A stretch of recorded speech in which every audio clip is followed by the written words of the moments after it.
Assalamualaikum warahmatullahi wabarakatuh. Waalaikumsalam. Alhamdulillah, kita ketemu lagi di Ustadz Danu Official Channel. Siap. Dan seperti biasa, ada guru kita Ustadz Danu, Pak Tung. Udah. Jangan salah nyebut. Boleh, nggak apa-apa. Bang, apa kabar Bang? Bang. SD. Iya, Bang SD. Nah, beliau ini kalau kita biasa ngumpul-ngumpul pasti ngebahas tentang hal-hal yang ini lagi rame di sekitar kita nih. Kita mau bahas tentang ini, Ustadz. Izin ya, Ustadz ya. Banyak nih ibu-ibu yang sekarang ini mengalami, atau mungkin nggak cuma ibu-ibu, bapak-bapak juga banyak ini penyakit kanker secara umum. Nah, cuman hari ini saya mau bahas khusus kanker paru. Nah, kalau ngomong kanker paru, pasti yang jadi korbannya, tumbalnya adalah rokok. Ini pasti gara-gara rokok nih. Kambing hitam. Kambing hitam. Sampai masuk ke bungkus rokok. Ini bukan pembenaran buat para perokok. Enggak juga. Tapi saya justru mau bahas lebih dalam nih. Karena ini paling cukup tinggi orang yang mengalami kanker, dan dalam hal ini adalah khususnya adalah kanker paru. Banyak yang disalahkan adalah polusi udara, terus rokok, radikal bebas, Sate kambing. Saking bingungnya itu dari mana itu sate kambing. Padahal kambing masuk perut. Dan kalau kita udah sampai kena kanker, itu pasti harus melewati fase kemoterapi. Iya. Kemo bisa berapa kali. Ini bukan berarti kita ya tidak menghormati enggak. Tapi kita coba kaji dari sudut pandang lain nih, sudut pandang yang berbeda gitu. Pertanyaannya awal deh, orang kenapa kok bisa kena kanker? Sebelum masuk ke paru nih. Iya.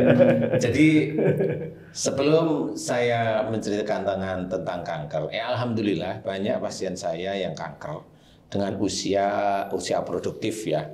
Itu terkena kanker, kemudian saya tangani sekali, 2 kali, 3 kali.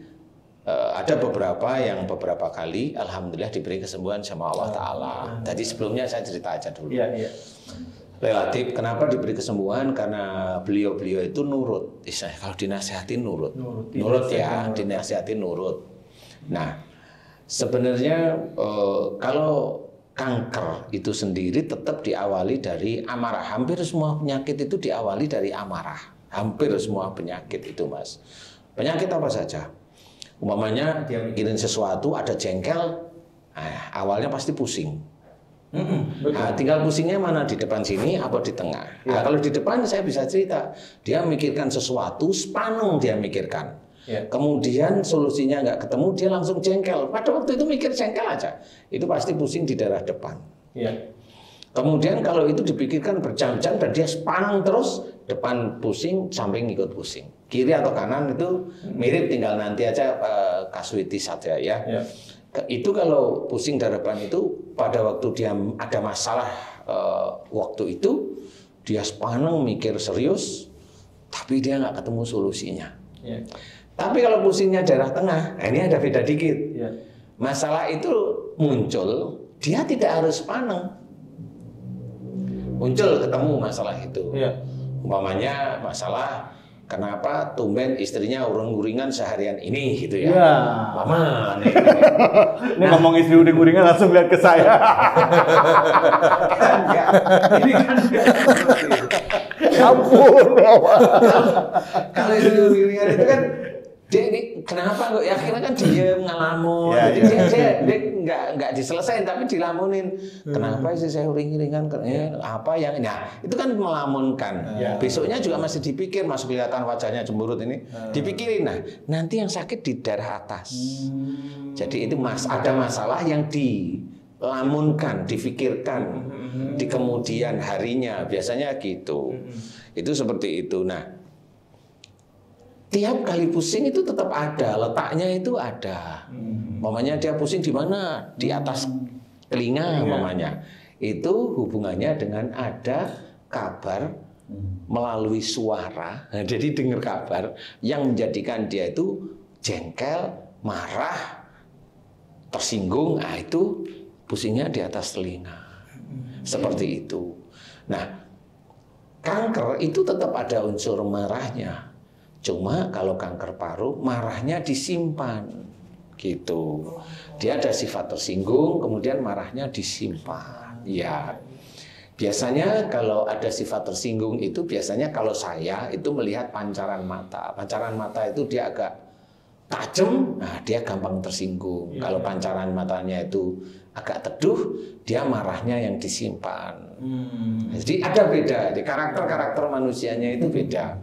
Nah kalau kita mengambil kalau yang gampang tersinggung itu biasanya nanti ditambahi kalau gampang tersinggung tapi orangnya pendiam, nanti dia larinya gampang tersinggung, marah tapi diam. Orangnya pendiam gitu. Ini nanti larinya adalah radang paru atau TB. Nah, awalnya itu dulu biasanya kena TB gitu. Nanti kalau dia marahnya itu kuat, baru dia nanti larinya ke arah kanker paru.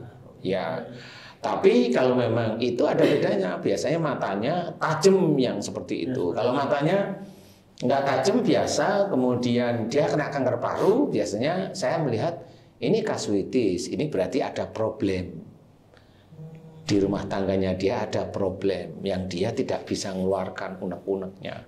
Sehingga dia marah, atau dia awalnya bagaimana, kemudian dia nyimpan di dadanya dia, nggak bisa dikeluarkan, disimpan bertahun-tahun, ya jadilah kanker paru. Insya Allah seperti itu. Oh, jadi ada dua ya Ustaz ya. Tadi Ustaz bilangnya yang pertama itu adalah orang yang karakter orangnya tersinggung, dia tersinggung, marah, tapi dia bermarah, tapi dia diam. Ya, akhirnya dia bisa kena kanker itu paru. Kanker paru biasanya diawali dari TB-nya. Ya, dari TBC atau TB lah istilahnya. Nah, kalau yang kedua tadi adalah memang dia marah. Iya, dilihat dari matanya itu enggak ini. Ya, ini ada problem ya. Itu.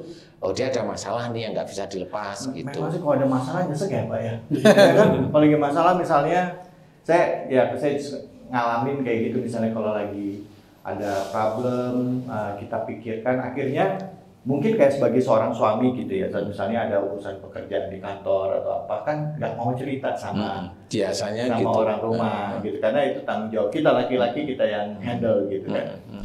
Tapi kadang-kadang sering loh Tato diam sendiri gitu kan, nggak mau ngomong, atau enggak beberapa teman-teman banyak yang rokok malam-malam tuh di luar gitu sambil ngopi gitu, merokok aja. Ditanya kenapa Pak? Nggak apa-apa gitu. Atau juga ada ibu-ibu juga. Ini masih positif kalau aja di luar rokok itu, maksudnya bukan rokoknya positif ya. Dia di luar rokok, ngopi malam-malam itu saya anggap masih positif. Karena yang nggak positif dia malam-malam keluar, nggak rokok. Nggak merokok di depan rumah. Pergi jauh. Tapi yang di depan rumah kan sarungan. Ini necis. Malah yang begitu dia yang malah nggak sakit. Nggak sakit. Ya bebas ya. Ada pelampiasan. Jadi kalau balik lagi, jadi kalau orang sampai kena kanker, artinya secara umum tadi adalah memang marah. Nah, kalau kanker paru itu berarti dia pertama dari orangnya sendiri, dia suka menyimpan masalah marahnya dia ke dalam pikirannya dia, ketahan gitu kan? Ditahan sama dia. Nah, kalau sampai kanker kan ada stadium, stadium 1, 2, 3, 4 kalau nggak salah gitu, yang masih bisa. Kalau boleh gitu, masih bisa ada harapan nggak sih orang yang stadium 4 gitu, Ustaz? Kalau stadium itu kan grade yang teman-teman dokter itu cerita ya. Iya. Kalau saya masih ada harapan itu bukan dari stadiumnya kalau saya lihat, tapi dari persoalannya dia marah sama siapa, itu kalau saya. Jadi gini, kanker itu yang saya lihat itu umur dulu. Kalau dia umurnya di bawah 45, ya ini berisiko, dia pasti ada marah dengan orang tua. Kalau di bawah 45. Ya. Kemudian kalau dia kena kankernya di atas 45, dia memang ini dia marahnya dengan pasangannya. Nah, yang agak lebih mudah itu adalah dia marah dengan pasangannya. Itu lebih mudah. itu agak lebih mudah, ya, mudah istilahnya didoakan kepada Allah Ta'ala untuk dimudahkan untuk sembuh, itu yang itu. Umpamanya dia di bawah 45 tapi dia kena kanker, kalau ditanyain bukan sama orang tua tapi memang sama suaminya, ya insya Allah itu masih agak lebih mudah kalau kita mohonkan kepada Allah Ta'ala itu diberi kesembuhan. Yang agak susah itu adalah kalau dia di bawah 45 marahnya sama orang tua, itu agak susah kalau saya. Saya sendiri bilang itu mau grade berapa atau apa namanya tadi, stadium berapa, saya nggak melihat. Saya nggak melihat stadiumnya, tapi lihat dari itu. Kenapa saya lihat dia marahnya sama siapa? Saya mengacu pada Quran sebenarnya. Jadi kalau kita sebagai seorang anak kepada orang tua itu kan harus hormat. Harus, itu wajib lah ya. Dan bahkan berkata baik sama orang tua. Ya benar kan gitu ya. Nah di titik itulah kelihatan kalau dia marah kepada orang tua atau protes kepada orang tua, apapun bentuknya, kalau dia itu sakit, itu kelasnya termasuk berat. Jadi kelasnya itu sudah berat dulu gitu loh. Jadi sembuh atau enggak, saya langsung, aduh kalau adik ini, aduh. Tapi memang saya beberapa kali ada pasien kanker paru, nih ya, ada anak SMP, nah berarti dia di bawah 45. Itu saya tanyain, kamu sering marah sama siapa? Dia bilang sama ibu. Mau nggak kamu minta maaf dan kemudian jangan marah lagi sama ibu? Mau Ustaz. Yang dulunya dia itu kesakitan, sakit kayak ditusuk dan panas di dadanya itu. Pada itu waktu ngobrol sama saya itu masih kesakitan, masih panas. Pada waktu dia minta maaf sama ibunya, itu langsung dingin, mulai dingin. Dan dia mulai nggak terlalu sakit. Itu waktu itu, insya Allah kan ini pengalaman saya ya, jadi ngerti. Setelah minta maaf, saya ajari diulang, benar sakitnya mulai mereda bukan hilang. Kemudian setelah doa hilang sakitnya. Kemudian saya bilang, ini kankernya belum sembuh total, ini baru sakitnya yang diberi kesembuhan sama Allah Ta'ala. Kemudian pulang. Nah, pulang, dia orang jauh lah ya. Dia pulang, kemudian saya minta 1 bulan lagi datang. Nah, pada saat sebelum 1 bulan itu panas lagi dia. Nah, dia panas langsung. Saya langsung dikabari sama anak-anak kalau ini panas.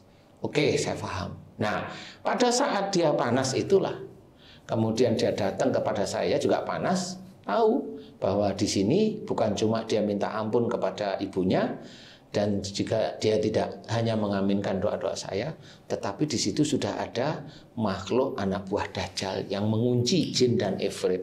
Sebentar, maaf ya Ustaz ya. Saya coba ngikutin satu-satu nih. Kok dari kanker bisa ada anak buah Dajjal, jin dan ini? Maaf ya Ustaz. Jadi nggak apa-apa. Jadi sebenarnya Allah itu menciptakan jin itu tetap ada manfaatnya.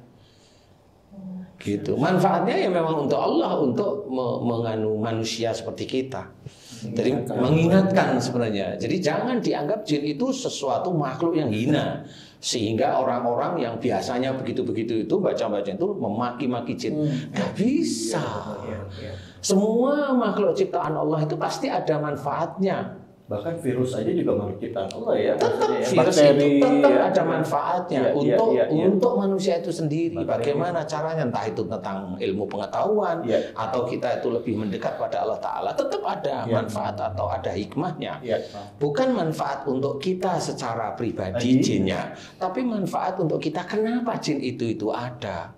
Makanya kalau kasus demi kasus yang kita tanggulangi di siraman kolbu itu tetap manfaat bagi mereka. Kenapa? Akhirnya mereka kita kasih nasihat, jangan begini, jangan begini. Itu manfaatnya untuk mereka. Dan dia jawab, iya, mau, jangan ulangi, minta maaf sama suami, minta maaf sama istri. Alhamdulillah diberi kesembuhan sama Allah Ta'ala. Nah, hikmahnya apa? Dia mengenal lagi Allah Ta'ala. Akhirnya manfaatnya lagi apa? Dia tidak mau ke orang pintar. Kalau mau silahkan, saya nggak pernah bisa melarang kan gitu ya. Saya nggak pernah ngedenger Ustaz tuh, cuma ngingetin aja. Iya. Dan suka nanya, Ustaz kok gini ya? Kalau orangnya nggak mau ya gimana? Gimana lagi kan gitu ya. Jadi itu haknya. Karena kalau ketemu dengan kita, saya anggap itu hidayah bagi mereka. Saya menganggapnya hidayah. Cuma hidayah ini mau dijaga nggak? diakomodir nggak istilahnya seperti itu. Kalau itu bisa ya dia menjaga, selesai insya Allah nanti. Nah, pada saat itu ada jin masuk ke tubuh karena dia marah, disimpan, itu masuknya di paru. Jin ini bukan jin yang seperti gendruwo, kuntilanak, pocong, siluman, bukan itu aja. Tetapi jin ini masuk dari angkasa. Inilah yang sering kita dengar UFO itu yaitu. Makanya orang Amerika nyari UFO nggak akan ketemu. Karena UFO itu sebenarnya jin. Kalau di dunia itu ya seperti gendruwo atau siluman atau kuntilanak, itu jin. Mereka bisa menghilang. UFO itu juga sama. Jin darat. Nah ini jin langit. Jin angkasa. Ya. Jin Ya, angkasa lah ya. Ya. Nah, karena kalau kita bilang langit, kalau Allah menceritakan langit itu malaikat. Makanya saya nggak berani bilang langit. Angkasa aja, angkasa masih di itu ya. Jadi sehingga jin itu masuk. Nah, karakternya apa? Karakternya itu mirip seperti orang itu. Nah, jin angkasa ini dia masuk ke sel tubuh sebenarnya. Kemana? Ya dia masuk lewat mana? Kalau dia marahnya itu simpen dada, ya dia akan masuknya di paru. Seperti itu. Nah, disitulah jin itu bukan berkembang biak, bukan, dia masuk setiap saat. Apalagi ini kalau saya contohkan, kita kan Muslim ya, kita diajarkan oleh Rasul Muhammad itu untuk istighfar. Tetapi kenyataannya istighfar itu hanya di mulut. Dan kita nggak ngerti apa yang kita minta ampun itu. Lah kan paham ya. Tapi kalau cuma minta astagfirullahaladzim, minta ampun ya pokoknya semuanya nggak bisa gitu dong. Sama aja kayak idem. Nggak ditanya. Ya. Betul. Nah, disitulah mulai orang Muslim rata-rata nggak ngerti setelah dia marah, jarang minta ampun. Sangat jarang. Sehingga itu ketahuan. Umpamanya dalam dakwah gitu lah. Ada orang dakwah di itu marah-marah itu ada. Waktu kita lihat, hanya dia nggak mohon ampun deh. Dilihat dari wajahnya itu udah ketahuan nggak mohon ampun. Padahal dia pendakwah, kan lucu. Nah, disinilah sebenarnya yang mau saya ceritakan adalah jin angkasa ini, UFO ini masuk ke paru. Karena dia tidak pernah mohon ampun kepada Allah Ta'ala, yang masuk lebih banyak. Dan jin ini pada masuk di sel, itu dia langsung merusak tatanan elektron. Itu dikeluarkan dari jalurnya terus. Dikeluarkan oleh mereka. Keluarkan aja terus. Das. Sehingga proteinnya itu rusak ceritanya. Sehingga untuk menjadikan protein itu ada protein rusak, muncul bangunan baru, sel baru yang dinamakan kanker itu. Karena itu memang rusaknya dari protein-protein itu. Nah, itulah yang sebenarnya di situ itu ya memang banyak jinnya. Makanya kalau itu diambil oleh teman-teman dokter, dia sakitnya hilang. Iya, tapi besok muncul lagi. Karena apa? Karena memang jinnya itu masih ada di parunya itu. Dan berhubungan juga dengan marahnya dia tadi. Dan berhubungan, karena dia nggak pernah mohon ampun. Kita lihat orang-orang yang kena tumor, saya baru diambil, tapi 4 bulan kok muncul lagi. Iyalah, dia nggak pernah tobat sama Allah Ta'ala. Nah, itulah yang harus kita ceritakan, Mas David. Banyak dari teman-teman kita dakwah itu malah sakit kok dari marah. Karena kalau dia itu mau ketemu sama saya, ayo. Kalau kamu bilang sakit itu tidak dari marah, berarti kamu punya catatannya. Yang siap kamu itu tempur dengan saya. Kan begitu. Kalau dia nggak punya catatan, berarti dia asal ngomong. Kalau asal bunyi. Kalau itu padahal kalau saya diizinkan oleh Allah Ta'ala, banyak dari pasien itu diberi kesembuhan oleh Allah. Berarti itu kan kalau sudah teori itu sudah bukan teori, itu sudah menjadi hukum. Sudah bukan hipotesa. Ini sudah menjadi empiriknya. Iya, sudah ada bukti empirik yang jelas ceritanya. Nah, kalau orang-orang hanya begitu, dia kan hanya ngomong. Kalau ngomong itu didengarkan jamaahnya, itu kan akhirnya menjadi dosa jariah.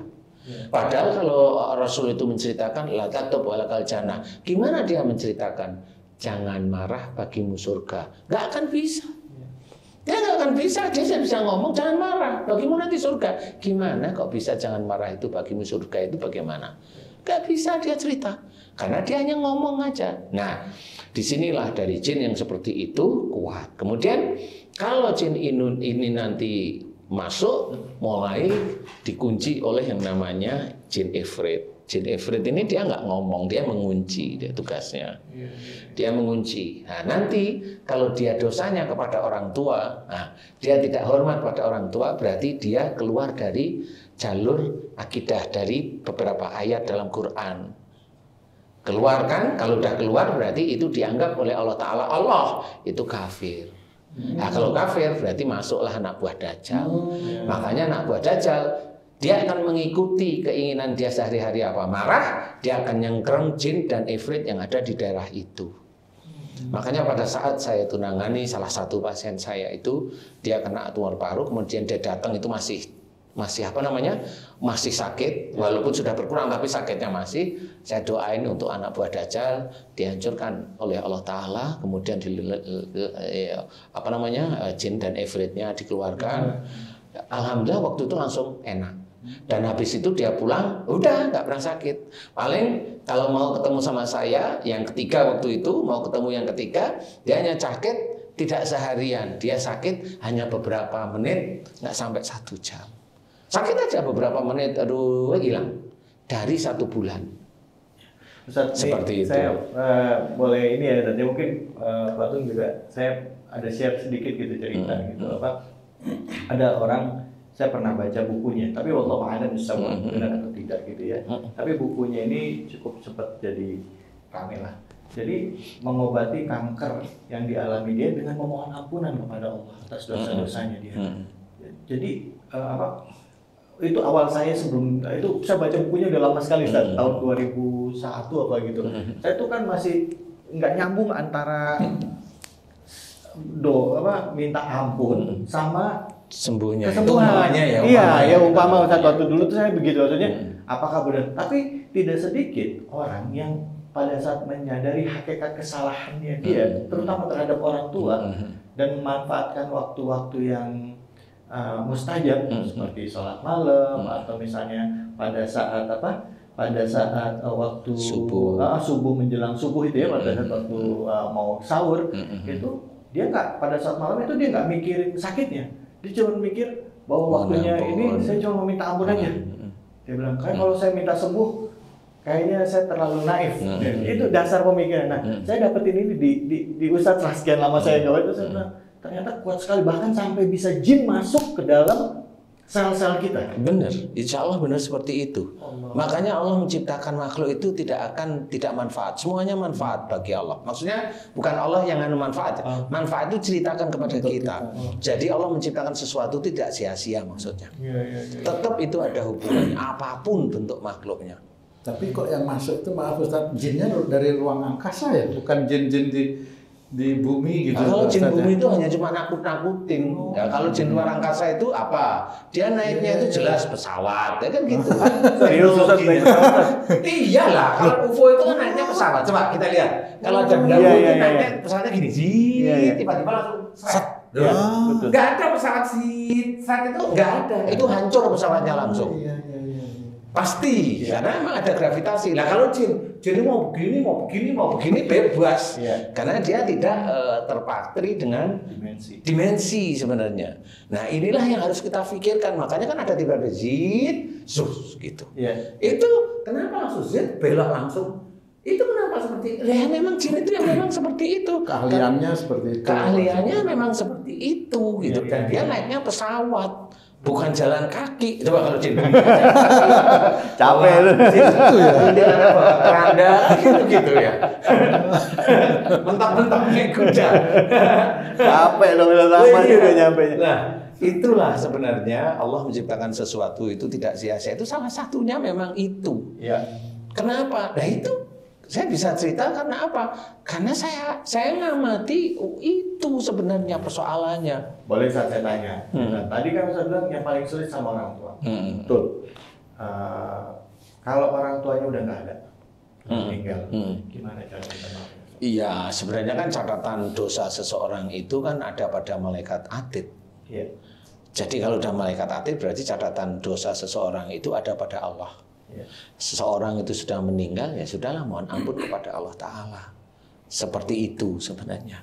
Jadi tidak ribet kalau saya. Tinggal Allah kan sudah ngasih malaikat atid. Ya atid kan pasti ngelapor kepada Allah. Lah kita itu tinggal bertanggal lagu. Namanya doa kan begini ya. Ya Allah, aku mohon padamu seperti itu. Ya Allah, aku mohon padamu. Aku mohon seperti itu. Itu jelas pada Allah Ta'ala. Sekarang kalau sama pasangannya agak ringan tadi. Ringan, Bisa diobati. betul. Nah, sekarang marah sama pasangan. Seringkali marah sama pasangan, itu maaf ya, seringkali begini. Kalau diajak ngomong, kenapa saya harus minta maaf sama pasangan saya? Orang yang salah dia kok. Misalnya gitu, Ustaz. Ya maaf ya Ustaz ya. Misalnya kalau suami, emang suaminya nggak bener gitu. Kenapa saya sebagai istri harus minta maaf sama dia? Malah saya yang sakit. Sebenarnya dia dong yang sakit. Maaf ya Ustaz ya. Tidak apa-apa. Ya nggak, Bu. Kalau saya ya ringan sih sebenarnya. Lah kenapa kamu ngomong begitu? Itu kan pasangan kamu. Kalau kamu ngomong begitu berarti kamu hobinya protes. Kan itu sudah jelas dari perilaku itu udah ketahuan. Ini hobinya protes. Orang dikasih tahu kemudian dia diem sih, tapi wajahnya langsung merah. Nah, itu marah dia. Diam dia dia. Jadi bukan berarti sabar ya Ustaz kalau diam ya. Tapi dia diem. Nggak bisa AJC itu coba. Langsung prak gitu. Kan gitu ya. Kalau momennya sudah, loh kan belum diapa-apain. Tolong jangan dibahas soal istri dan suami sensitif misalnya. Saya mau bahas ceritanya Mas David.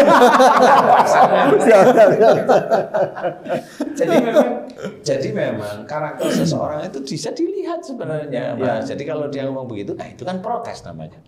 Nah normal berarti yang salah dan bukan itu bukan salah bukannya atau salah siapa bukan. Intinya ini persoalan ini kan ujian yang harus kita hadapi atau dan kita selesaikan. Kuncinya kan di situ. Persoalan kita yang salah itu kan ujian. Kan ujian itu kan bukan hanya tabrakan atau sakit. Lah pasangan itu kan ujian juga. Nah, bagaimana cara kita itu menyelesaikan pasangan ujian dari pasangan kita? Itu kan tetap harus diselesaikan. Jadi bukan terus pasangan tuh buat seneng-seneng aja kan enggak. Kalau itu istri ya memang harus diselesaikan. Makanya ada cerita dalam Quran, ku anfusakum wa ahlikum naro, jelas. Jadi di situ diceritakan jaga dirimu dan keluargamu, yang kedua dari api neraka. Berarti nomor satu jaga dirimu bagi yang sebelum nikah.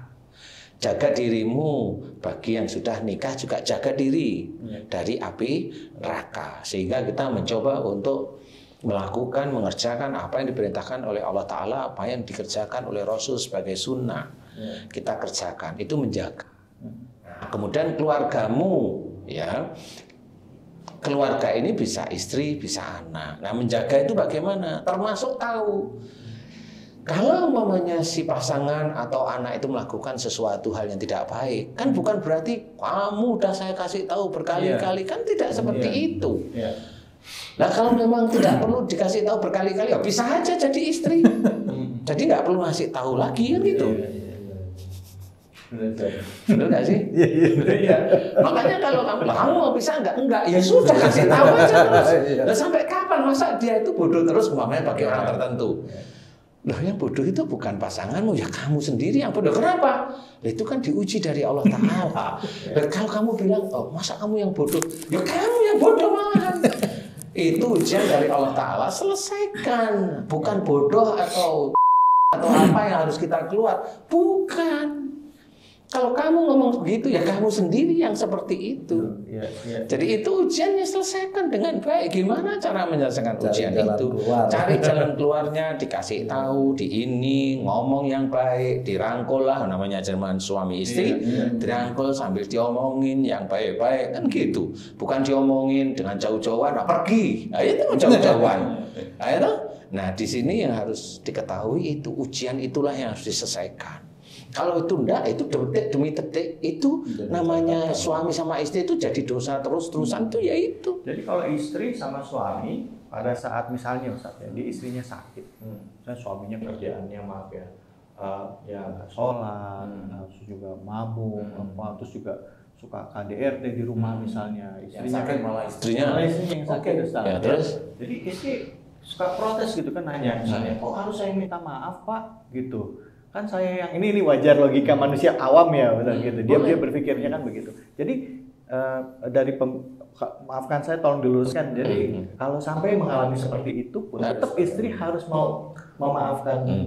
Persoalannya bukan dia minta maaf pada suami, nanti dulu sabar, tapi nanti hasilnya tetap ke situ. Gini ceritanya. Kalau istrinya itu solehah umpamanya, umpama ya, kemudian dia itu berdoa selalu sejak mudanya, ya Allah berikanlah aku kesabaran. Nah itu kan sudah jelas, sabar itu kan hasil. Dan ini ujiannya dikasih. Kamu sabar enggak dengan mohon diberi kesabaran? Allah itu mau memberi sebenarnya, tapi kan kamu harus nemuin ujian. Lah kalau dia itu mintanya sabar, ujiannya ya seperti itu. Aku mohon kepadamu ya Allah, berikanlah aku kesabaran. Setelah dia itu doa seperti itu, ya dia mau punya suami, ya dia doa mudah-mudahan aku bisa menjadi istri yang soleha. Nah, istri yang soleha itu kan harus mengerjakan sesuatu, ujiannya dengan suaminya itu bagaimana dia mau jadi soleha, kan begitu. Supaya dia benar bisa jadi soleha. Iya, kalau soleha itu nggak hanya hafal Quran, kan belum bisa dikatakan itu soleha. Iya. Betul nggak sih? Iya, kan harus dikerjain. Iya. Dia kan baru hafal Quran. Iya. Jadi hafidh kan begitu ya. Ujian untuk menjadi orang mengaku beriman aja diuji oleh Allah. Sampai dia memang benar-benar beriman gitu kan. Kan di sini ini harus diketahui, nggak taunya dia berdoanya seperti itu. Lah sudah, ya ujian demi ujian ya terus. Nah kalau dia dapatnya, loh kok saya kan doanya kan nggak kepingin dapat ini. Lah emang dulu ada nggak malaikat Jibril datang itu bilang itu jodohmu, kan enggak. Karena itu diawali dari doanya awalnya. Doa sehingga menjadikan itu menjadi ujiannya. Nah kalau sudah menjadi ujian, jalanin ujian itu. Pertama kali memang ketemu suami, lo kok nggak pernah sholat, lo kok mabuk, lo kok KDRT, dia tetap doanya malah khusyuk. Dia jadikan saya orang yang sabar ya Allah. Suami saya sudah begini, sabarkan saya ya Allah. Jadikan. Lah kan malah terus. Lah gimana mau selesai? Kan gitu. Walaupun dia doa, ya Allah jadikan suami saya soleh, ya Allah jadikan suami saya soleh, ya Allah, dan jadikan saya sabar ya. Barangkali yang dikabulkan Allah Taala ya sabarnya dulu. Bukan berarti saya mau menyalahkan doa yang sabar. Enggak, saya. Cobalah ayo kita berpikir. Orang itu kalau dia itu berkata kasar, orang lain kan dengar nggak suka. Kalau orang itu dia itu memohon agar dia menjadi sabar, berarti dia harus menjalankan sesuatu pekerjaan sehingga nanti Allah menilainya sabar. Nah kalau dia itu menjalankan pekerjaan belum selesai, gerutu, ngeluh dan sebagainya, ngomong ke sana kemari, ya kan nggak selesai antara dia ingin sabar sama dia dengan suami begitu, itu kan nggak akan selesai. Dan apa? Ya nggak nyambung sih jadinya, artinya yang satu pengennya sabar dan soleh, akhirnya benar-benar diuji dengan kesabaran. Untuk kesabaran dulu, sabar dulu, dan itu nggak selesai nanti dia sabar, karena dia gagal terus ujiannya. Iya memang betul. Nah jadi nanti bisa aja ketemunya setelah si istri itu sakit bertahun-tahun, suaminya juga bingung, capek juga dia. Nah itu ada dua kemungkinan, itu bisa.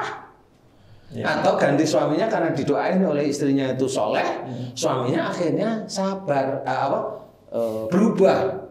Suaminya jadinya berubah. Nah berubah akhirnya mencoba nganu istri. Nah itu namanya saling dukung. Akhirnya suaminya juga belajar untuk menjadi soleh. Nah itu saling bisa aja, kalau dia bisa ikhlas itu diucap atau ikhlas betul-betul di hati itu kan nggak ngerti ya. Itu nanti tetap akan menjadi amal soleh mereka masing-masing atau amal salahnya mereka masing-masing, itu tetap Allah punya. Masya Allah. Jadi jangan dianggap doa atau kalimat itu kita itu pasti dikabulkan oleh Allah Ta'ala, padahal yang kita omongan kita nggak ngerti isinya. Makanya kalau tadi sama seperti kasus si adik tadi, itu marah sama orang tuanya, jelas. Saya ada kasus dokter kena kanker paru, sama dia marahnya dengan suaminya. Nah pada saat saya kasih tahu mau berubah, sakitnya langsung hilang. Ketemu berikutnya nggak sakit, malah beliau sakit ininya bengkak, jadi kelenjar getah beningnya kena Nah, pada saat saya kasih tahu, berarti ibu dokter dulu waktu marah itu disimpan, kemudian mau dikeluarkan. Nah, pada waktu mau dikeluarkan, ibu dokter itu berpikir bahwa, wah nanti kalau saya keluarkan, malah berantem beneran kita. Akhirnya disimpan nggak jadi. Nah, itulah yang menjadikan ya kelenjar getah bening itu muncul. Setelah beliau paham, ngerti, selesai. Ya kempes langsung dipegang ya kempes ya Pak gitu ya alhamdulillah. Nah itu bagi orang yang paham. Makanya bagaimana orang itu terkena kanker. Nah ini bagi sedulur beriman nih, sedulur nih ceritanya. Jadi kita harus tahu. Nah, itu menganalisa. Nggak bisa kita pukul rata dibacain surat ini surat. Itu tergantung kalau menurut saya. Kalau dia itu kankernya memang dia itu marah sesaat pada waktu itu, periode itu bisa muncul kanker. Kenapa itu bisa dimunculkan kanker oleh Allah Ta'ala? Nggak tahu. Orang yang kena kanker itu memang ibadahnya itu bagus dia. Jadi pada saat dia melakukan kesalahan sedikit, sesaat langsung munculnya kanker. Tapi nanti kalau dia ingat pada Allah Ta'ala, mohon ampun, kanker itu langsung bisa hilang. Makanya ini nyambung dengan cerita Mas David, mau menyembuhkan kanker dengan istighfar, ya bisa nyambung kalau dia itu kankernya hanya cuma sesaat. Tapi coba kalau kankernya itu dari dia marah sama orang tua, nggak bisa. Saya berani cerita, nggak bisa karena dia harus mohon ampun kepada Allah, minta maaf kepada orang tua, dan itu istiqomah. Karena dosanya masa dosa sekali, kan nggak bertahun-tahun. Jadi minta ampunnya itu jangan cuma sekedar kali minta ampun begitu nggak ya. Bisa. Nah itu yang sering dikerjakan oleh kita. Perlu ngabdi nggak sih sama orang tua? Maksudnya nanti ngabdi itu begini, jangan disalah paham. Maksudnya ya kita berbuat baik sama orang tua. Itu. Jadi itu bagian dari lisan kita. Tidak hanya cukup Bu maafin saya, tapi juga perhatiannya ditingkatkan. Itu termasuk memenuhi kebutuhannya. Ya, rasa sayangnya. Ya itu termasuk itu nanti bisa menyembuhkan itu di titik itu. Insya Allah seperti itu. Tapi kalau orangnya kita lihat, orang kena kanker, siapa aja di bawah umur 45, cewek atau laki-laki kena kanker, relatif biasanya nggak sembuh. Karena dia nggak ngerti caranya. Bahwa dia di bawah itu, dia marahnya dengan orang tua. Iya, karena kan saya kemarin ada keluarga dekat juga yang meninggal. Ya. Jadi dan sebelumnya Lisa dan juga ada lagi anak muda usia di bawah 40 tahun juga meninggal karena kanker juga. Ketahuannya setelah masuk di stadiumnya ke stadium tinggi. Nah, tapi ya itu alasannya simpel. Alatnya belum memadai atau enggak selalu dikatakan bahwa bisa sembuh ya, tapi kemungkinannya hanya sekian persen ya. Gitu. Nah, tapi kejadiannya akhirnya meninggal dunia. Nah, dengan bicara sama Ustaz hari ini, saya dapat perspektif baru gitu Ustaz, bahwa ya selama ini kan kita berpikiran bahwa kanker itu karena pola makan atau mungkin ada zat-zat yang ada di makanan. Ya, sate yang tadi saya bilang. Iya enggak, tapi benar ada arangnya yang masuk ke badan. Iya benar. Saya nggak taunya bilang sate itu karena apa? Karena saya penjual ayam goreng. Saya sate. Nggak bisa. Gitu ya, nggak bisa juga. Jadi ada. Kalau menurut saya karena ini kan baru kira-kira. Ya. Sebenarnya gitu, pola hidup, lifestyle itu harus dirubah. Yang mana dirubah? Tapi juga makan satenya nggak tiap hari. Kemudian kalau mamanya makan sesuatu itu juga tidak berlebihan. Padahal yang kita makan yang halal lagi. Apa yang mau disalahkan? Padahal kalau kita makan itu halal itu semuanya itu kan rasa syukur kepada Allah Ta'ala. Kenapa itu bisa menjadikan penyakit? Kalau saya nomor satu orang sakit itu jangan salahkan makanan, saya bilang gitu. Selama yang kamu makan itu halal, kalau kamu nyalain makanan, kamu nyalain Allah Ta'ala. Tuh, dengar istri saya di rumah. Jangan nyalain saya kalau makan nasi Padang. Tapi boleh. Boleh. Kalau istri itu boleh. Bukan menyalahkan makan nasi Padang. Karena intinya kan bukan salah makannya. Niatnya mau diet ya. Disesuaikan. Kapan makan nasi Padang, ajak saya.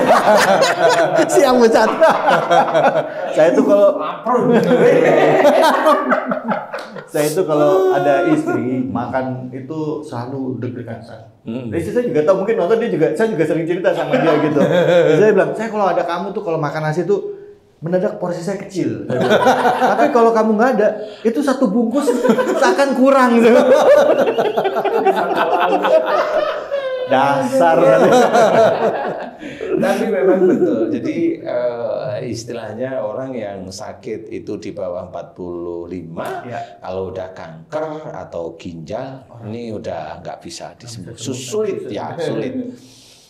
Karena memang itu urusannya biasanya rata-rata dengan orang tua. Iya, rata-rata itu dengan orang tua. Jadi kita harus paham kenapa di dalam Islam itu harus dan wajib hormat kepada orang tua. Hormat itu berarti kan berkata pun tidak boleh dengan kata kasar, aja juga tidak boleh, apalagi marah, kan sudah jelas. Berarti itu termasuk dosa yang besar. Kemudian dengan pasangan itu kita yang milih, ya kan gitu ya, seneng ya bareng-bareng. Oh kayaknya saya di sini. Kenapa Ji? Betul. Maksudnya gimana? Kita yang milih. Kita yang milih. Terus? Jangan disesali. Jangan disesali. Mukanya makin merah aja. Jangan disesali. Memang. Makanya kalau itu kita yang milih, kita hadapkan kepada Allah Ta'ala, ya sudah, ya harus diterima. Bisa berubah nggak sih Ustaz? Yang mana yang berubah? Suaminya berubah Pak, Bukan maksudnya sifatnya, istrinya berubah. Bu, sifatnya berubah. Lagi nonton di IG nggak tuh? Saya nanya kalau misalnya pasangan nih, Jadi kalau kita doakan itu bisa berubah nggak? Saya kemarin gini Ustaz, ada salah satu di kantor gitu kan, saya bilang apa yang Ustaz sampaikan ke saya gitu, Ibu ini gini. Dia bilang, oh iya begini Pak, lebih ke karakternya gitu, karakter pasangannya yang begini, susah diomongin bla bla bla bla bla. Saya kalau dia ngomongin, jadi gimana, masa saya harus minta maaf? Dia bilang gitu. Nah itu yang makanya saya tadi tanya gitu, karena saya pernah ketemu dengan pertanyaan gitu. Benar. Terus ya udah, ibu udah minta maaf, udah saya minta maaf, cuma dalam hati saya mikir, saya minta maafnya apa? bagus ini. Benar, dia masih ngerasa bahwa dia tuh nggak salah gitu. Ya, betul. Gitu. Memang kalau saya mikirnya gini, istilahnya kalau Allah itu memberikan jodoh itu pasti sekufu. Oh. Pasti. Kalau jodohnya seseorang, dia itu merasa terdolimi. Dulu orang itu, kalau nggak dia itu doanya minta sabar, ya dia itu sama orang tuanya juga nakal sebenarnya. Sehingga dipertemukanlah jodoh itu sama. Kalau dia itu mamanya yang sakit kemudian suruh minta maaf sama suaminya atau sama istrinya, dia nggak mau. Ini kan sistem protes. Persoalannya adalah pada saat dia dulu dengan orang tuanya, emang dia mengerti dulu itu harus hormat sama orang tuanya. Kan nggak ngerti. Kadang-kadang itu minta maaf cuma pada waktu Lebaran. Itu pun hanya di lisan, tidak masuk ke hati. Nah itu kan tidak menjadi catatan Allah akhirnya. Bahkan pas saya ngomong itu, orang saya tiap tahun minta maaf Pak, masa saya masih sakit. Itu benar kayak Ustaz ngomong gitu. Jadi minta maafnya cuma di mulut ya Ustaz. Nah itu kalau saya jawab gampang lah. Emang kamu setahun dosa sekali. Iya, benar. Iya kalau dosanya sekali bolehlah minta maaf sekali. Lu dosa berkali-kali kan gitu. Kita seuzon sama orang tua ini. Orang tua ini nggak mau bantu saya berarti wah itu kan sudah seuzon. Nah itu nggak bisa sekali dua kali, pasti kan panjang. Apalagi bertahun-tahun. Itu aduh, itu dianggap itu bukan dosa. Lu itu dosa. Tetap dosa. Nah, disinilah sebenarnya kayak siraman kolbu, kemudian YouTube kita ini mengajak orang itu selalu ingat sama Allah Ta'ala setiap hari itu Mas sebenarnya. Jadi mau ngomong pun harus hati-hati. Jangan ngomong, pamannya tempat Haji C mana? Haji C daerah mana? Matraman. Dibilang saya ngomong, oh Matraman, pamannya ini ngomongan ini. Umpama ya, Matraman tempat setan buang anak, boleh juga di situ. Orang Matraman yang marah. Iyalah. Kan begitu. Lagian memang ada setan punya anak. Udah ngawur juga. Tapi kayaknya boleh nih. Kamu lihat enggak? Enggak, ya makanya nuduh. Tapi boleh juga kita buat satu episode tentang jin buat anak. Iya. Ya. Oke nanti. Jadi itu intinya adalah bagaimana kanker itu kita menganalisa dulu sakitnya ini ya, kemudian baru proses masuk ke doanya. Ya. Kalau memang itu sakitnya karena dosa pada orang tua, jelas harus fokus. Mohon ampunnya jelas, minta maaf sama orang tua kalau orang tuanya masih ada. Enggak cuma secara lisan minta maafnya, tapi juga aplikasikan. Jangan cuma sekali tapi terus berkali-kali istiqomah. Kan gitu. Orang tua. Benar. Menyayangi, menyenangkan, menghormati, mengangkat derajatnya, kasih hadiah, ya. Ajak jalan-jalan. Nah, kalau sama istri gitu juga nggak Ustaz? Biar denger nih semua istri-istri. Beliin Mercy. Iya. Itu nanti istrinya beda. Ya Kok Ustaz tahu sih Ustaz? Tapi sebenarnya berbuat seperti itu kan nggak perlu nunggu sakit dulu ya Pak Ustaz. Iya.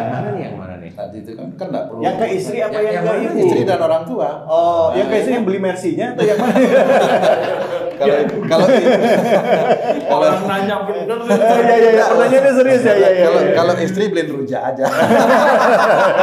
Ngirit.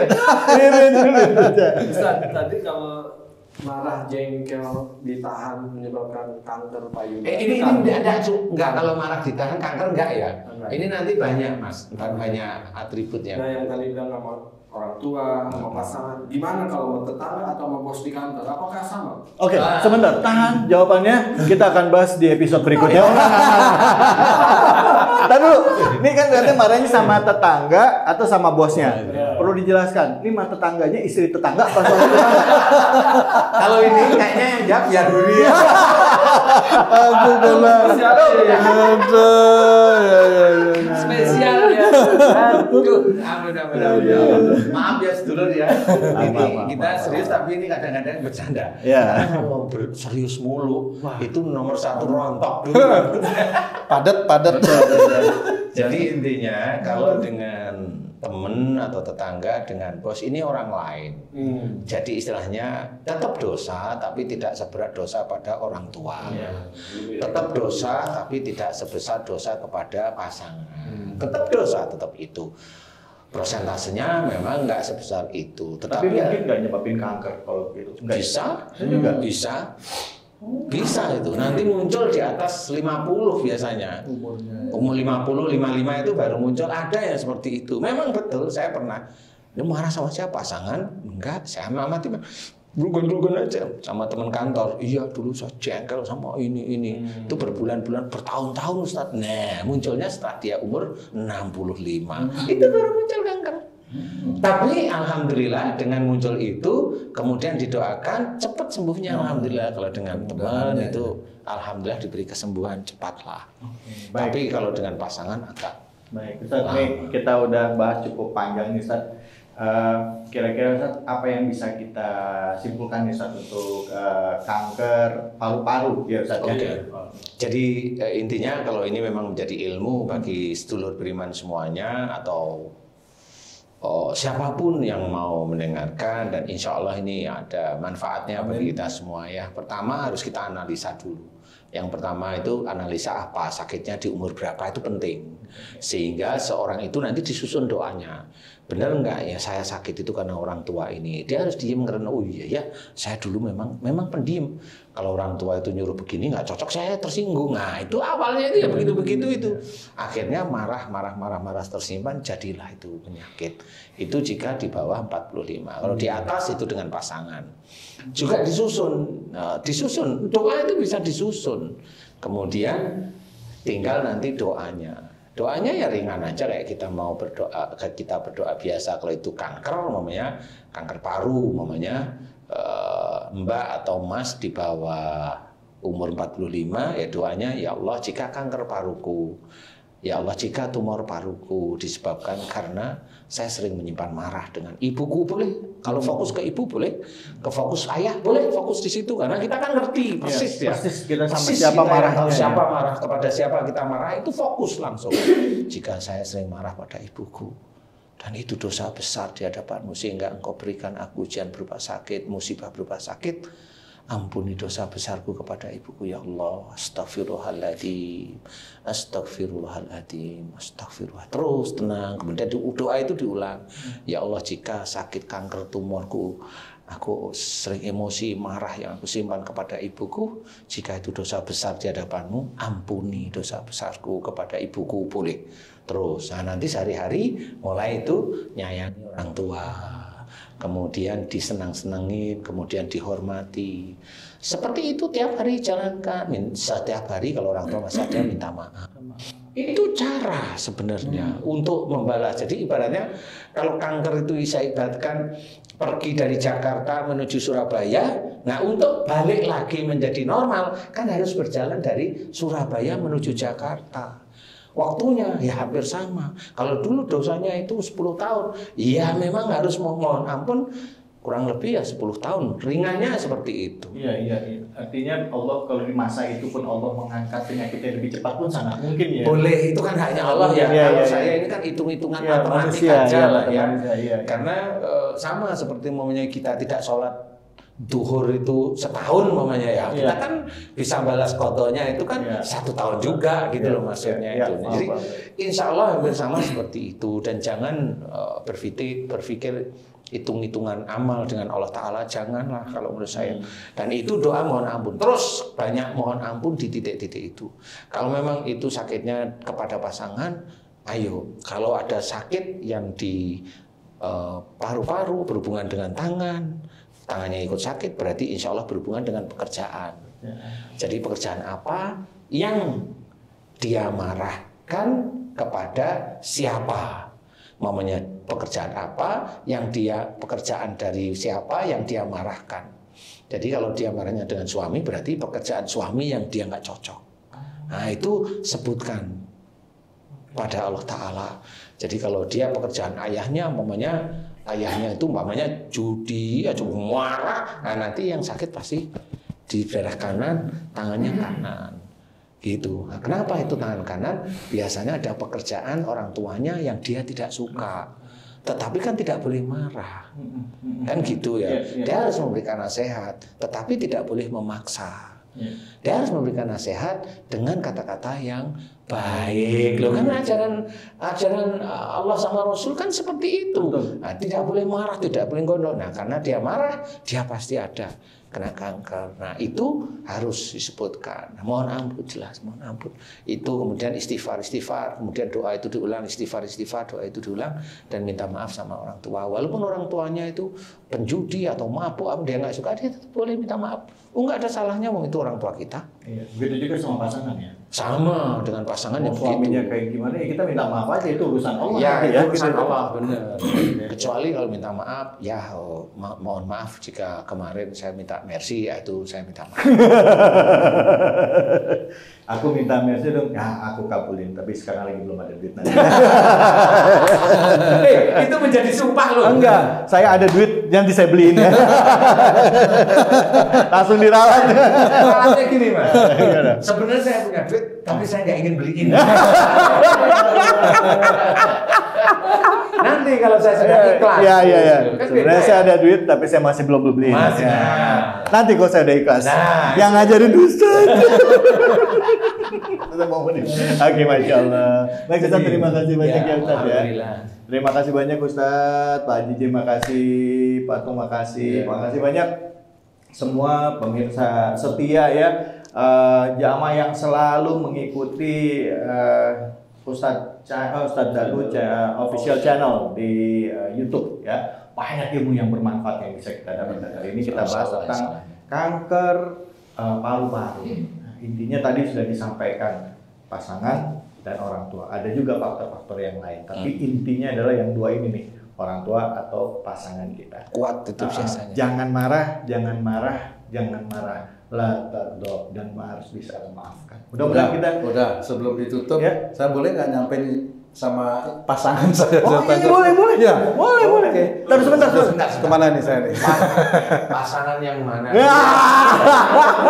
Pasangan di rumah istri. Jelas, Ya, ini buat istriku ya. Kalau saya ada salah, tolong saya diingetin ya. Mumpung masih hidup di dunia nih. Kalau udah di akhirat nggak bisa nanti ingetin saya. Begitu juga saya. Kalau kamu saya ingetin, ya kamu harus dengerin apa kata-kata saya, karena saya mengajak kamu dan keluarga saya nanti insya Allah ke surga. Kira-kira seperti itu. Amin. Jadi kalau sudah di akhirat, istri saya nggak bisa ngasih tahu saya, nanti kan rugi. Dan saya juga nggak bisa ngasih tahu istri saya gitu kan. Oh ya sama, Di akhirat, gitu. ya. Makanya saya berpesan Jadi seperti itu. istilahnya yang satu mati pun mau ngasih tahu gimana. Makanya kan susah. Yang berkalang tanah ya udah nggak bisa, ya sudah putus semua amal, ya kecuali 3 perkara itu tadi. Ya. Pak JJ mungkin ada yang mau disampaikan di rumah juga sekalian. Pesan cuma satu, Tung Family Channel. Dulu, coba suruh ke istri kok Coba ngomong Udah dulu. David tuh nggak tahu, walaupun saya ngomong 100 menit juga nggak tahu. Oh, nanti dikasih tahu itu Sama tetangganya, sama saudaranya. Ngomongnya sampein ke istri saya. Kecuali Ustadz ngasih teks di bawahnya, tahu. Untung kan ada tulisannya nanti. Baik, itu tadi pembicaraan kita dari Sekjen Suami-suami Takut Istri ya, dan saya sebagai wakil sekjennya ya.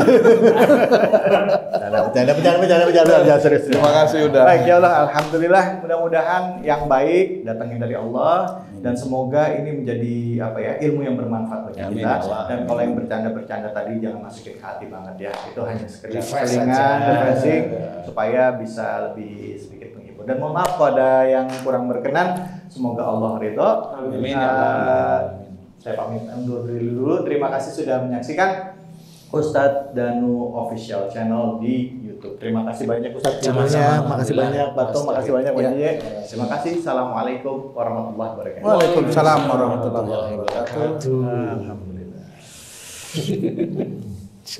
Alhamdulillah.